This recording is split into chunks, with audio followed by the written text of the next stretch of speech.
Ashamar kafuune kabajamtoota hordoftoota caffee miidiyaa oduu guyyaa irraaf qopheeffanne qabannee dhiyaanneerra haga xumura oduu keenyatti nu faana turaan afeerraa keenya oduu waliin ani Kaffaaloo Baqqalaati duraan dursee hangafoota oduu waldaan dargaggoota caffee hojii gamtaa waliigalaa namoota godina Gofaa Aanaa Gazzeetti balaa sigiga lafaan miidhamaniif deeggarsa taasise. Waldaan dargaggoota caffee hojii gamtaa waliigalaa hojjettoota biiroo muummee hojii torbanii irratti gamaggame akkasumas koree damee Amboo waliin marii taasise. Bankin biyyaalessa Liibiyaa Daarektarri isaa butamnaan hojii dhaabuun isaa ibsame. Yuukireen Raashaa keessatti riqicha sadaffaa mancaasuu ishee gabaafameera.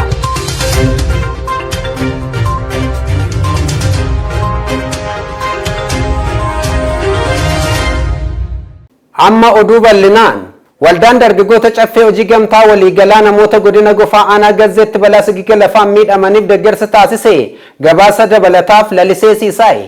Waldaan dargaggoota caffee hojii gamtaa waliigalaa pirezidaantii waldichaa obbo Sanyii Dashuun durfamu Komishinii hojii gamtaa Itoophiyaa waliin ta'uun namoota godina Gofaa Aanaa Gazzeetti balaa sigiga lafaan miidhamaniif deeggarsa taasise. Deeggarsa kanaanis waldaan dargaggoota caffee hojii gamtaa waliigalaa kennaa midhaan dheedhii kan taasise yoo ta'u godina Gofaa magaalaa Saawulaatti bakka bulchaan godinichaa Injiinar Daagamaawii Ayyalaa fi ministeeronni garaagaraa akkasumas aangawoonni olaanoo argamanitti gaggeeffame. Iddoo balaan itti mudate Aanaa Gazzeetti argamuunis namoota maatii fi firoottan akkasumas hiriyoonni jalaa boqotanii fi miidhaman daawwachuun jajjabeessanii jiru. Gama biraan pirezidaantii waldaa dargaggoota caffee hojii gamtaa waliigalaa obbo Sanyii Dashuu erga gara biiroo muummeetti deebi'anii turtii miidiyaa caffee waliin taasisaniin akka jedhanitti haala biyyattii sigiga biyyoo qofa osoo hin taane boo'icha namaa fi akkasumas gaddi baay'ee jabaa kan ture ta'uu ibsan. Idduma irriibatti balaa akka kanaa maatii fi bineeldota waliin lafti afaan banuun yoo liqimsitu gadda addaati kan jedhan obbo Sanyiin fageenya irraa ilaaluu ሚዲያ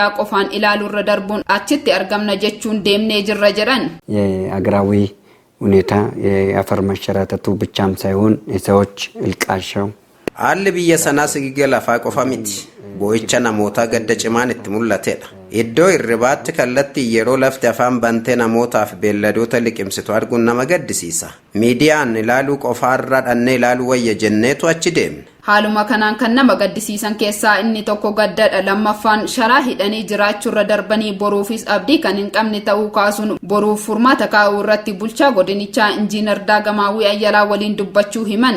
ከሚያዛዝን ውስጥ አንደኛ አዘን ሁለተኛ ሸራ ወጥሮ መኖራቸው ባሻገር ነገም ተስፋ የላቸውም እነኚህ አካባቢ ለነገም ቶሎ ብሎ አስተዳደሩ ኢንጂነር ዳግማይ ይባላል ከዛቸው ጋር በደንብ አውርቼዋለሁ መንገድ ላይ ጎብኝተን አይተናቸው አዘንተኞችን አይተን ስንመለስ ከነማ ገዲሲሱ ሻራ ዲርሰኔ ከሰ ጅራቱ ቦሪፊ ሰብዲን ቀበን ኢማ ከና ላልቺሴ ኢንጂነር ዳግማዊ ወሊማሪ አደን ቱሬ imala kana waliinis wal qabatee kennaarra miidiyaan keenya sagalee ta'uun kakaasuudhaan dafee hunda bira akka ga'u taasisuun akkasumas ministeeronni garaagaraa akka deeman taasisuun ga'ee olaanaa baanee jirra deemsi keenyas gaarii ture jedheen yaada jechuun dubbatan. Caffee ከወሰደው አንፃር ካደረገው አንፃር caffee ሚዲያችን ድምጽ በመሆኑ እኛም በማነሳሳት በማነቃቃት ቶሎ ብሎ ሁሉም እንዲደርስ ማድረግ እንዲሁም ሌሎቹ አስተባባሪነት በሚኒስትሮች ደረጃም ያሉትም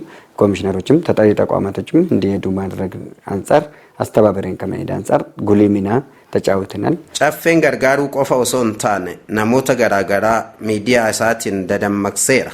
nuti dhugumatti carraqabeeyyiidha deemsi keenyas gaarii ture. Dabalataan kan nama gaddisiisu maatii 8 kan qabu isa waliin 9 kan ta'an 8 tanuu haadha fi abbaa dabalatee obbolaa waliin boolla tokkotti dhumuun tokkoon qofaasaa hafuun sammuu kan darbe dargaggeessi tokko baay'ee kan nama gaddisiisu sammuu nama tokko amma hospitaala galuun yaalamaa kan jiru garuu homaa itti furuu dhabuun rakkoo akka kanaa keessas kan jiru kana arganii namoonni hammeenya akka walirratti hin yaanne namoonni biyyi koo maalaaf goote jechuurra ani biyya koof maalan godhe jechuun of gaafachuun osoo danda'ame baay'ee gaariidha jedhan.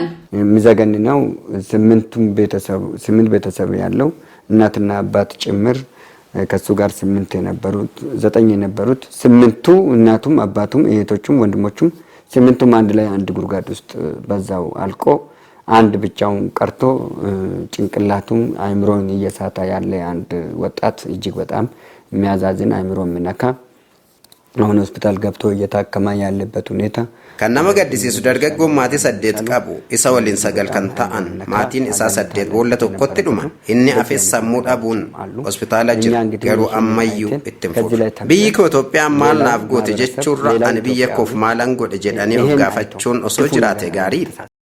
Waldaan dargaggoota caffee hojii gamtaa waliigalaa hojjettoota biiroo muummee hojii torbanii irratti gamaggame akkasumas koree damee Amboo waliin marii geggeesseera gabaasa dabalataa qindeeffanneerra.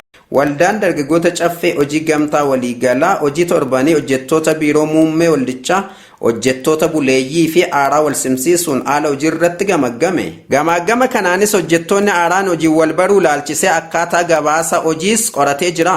Gama biraan yaadonni waliigalaa hojjettoota biraa ka'uun gara fuula duraattis akkaataa jijjiirama olaanaan argamuun danda'amu irratti akeekni kaa'ameera. Dabalataanis guyyuma kana waldaan dargaggoota caffee hojii gamtaa waliigalaa koree waldaa dargaggoota caffee hojii gamtaa waliigalaa damee Amboo waliin biiroo muummeetti pirezidaantii waldichaa obbo Sanyii Iddaashuu waliin akkaataa xiyyeeffannoo waldaan irra kaa'ee fi hojii hojjetamaa jiru irratti marii geggeesse.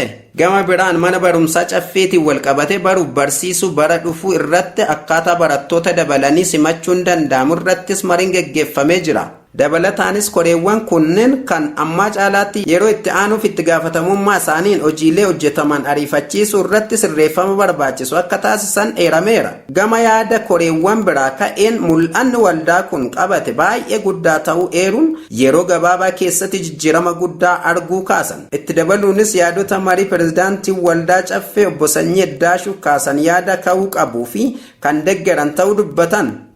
Baankiin biyyoolessa Liibiyaa Daarikteerri isaa butamnaan hojii dhaabuun isaa gabaafame gabaasa dabalataaf lalisee siisaa'e. Baankiin biyyaalessa Liibiyaa magaalaa guddoo Tiriipoolii keessatti argamu erga hojjetaan olaanaa tokko butamanii booda hojii isaa hunda akka addaan kutu beeksise. Baankichi ibsa baaseen butamuu daarikteera teeknooloojii odeeffannoo isaa kan ta'e Muusaa Meesaalem balaaleffate. Ibsichis obbo Meesaalem dilbata ganama qaama eenyummaan isaa hin beekamneen mana isaaniitii kan fudhataman yoo ta'u hojjettoonni biroo ammoo sababa butamuu kanaatti doorsifamaa akka turan himaniiru. Baankiin giddugaleessaa hanga obbo Meesaalem gadhiifamanitti hojii akka hin eegalle dubbata. Baankiin giddugaleessaa walaba kan ta'ee fi garuu kan mootummaa Liibiyaa ta'e kun biyyoota waggootaaf mootummoota wal lolan lama kan Tiriipoolii fi Bengaazii gidduutti cicciramteef galii diinagdee murteessaa ta'e galii boba'aa Liibiyaa sadarkaa idil addunyaatti ol ka'uuf beekamtii qabu kan qofaati. Kunis kan raawwate erga baankiin giddugaleessaa hidhattootaan marfamee torban tokko booda ta'uu dhaabbanni oduu ejensi Firaansi gabaaseera.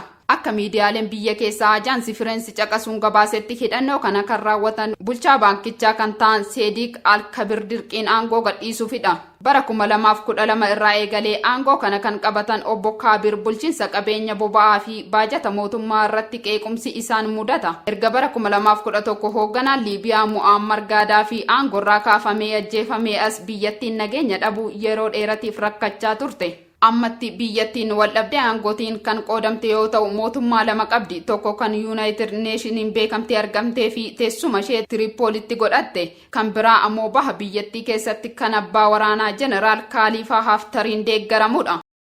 Yuukireen Raashaa keessatti riqicha sadeeffaa mancaasuun ishee gabaafamee jira. Gabaasa dabalataa akka ittaanutti qindeeffannee jirra. Yuukireen Raashaa bulchiinsa Kursik seentee lola geggeessuu erga jalqabde riqicha sadaffaa Raashaa jalaa barbadeessite. Guyyoottan duras riqicha Raashaan loltoota isheetiif loojistikii dhiyeessuuf itti fayyadamtu lama jalaa mancaasuu beeksiftee turte.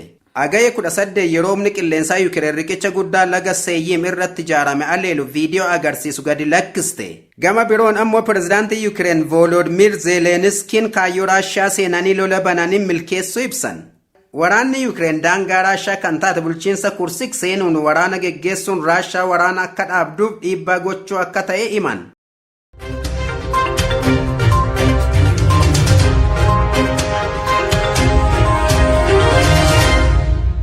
Egaa kabajamtoota hordoftoota caffee miidiyaa oduun guyyaa irraaf qopheeffanne kana fakkaata ture. Sagantaalee caffee miidiyaa biroo waliin turtii gaarii.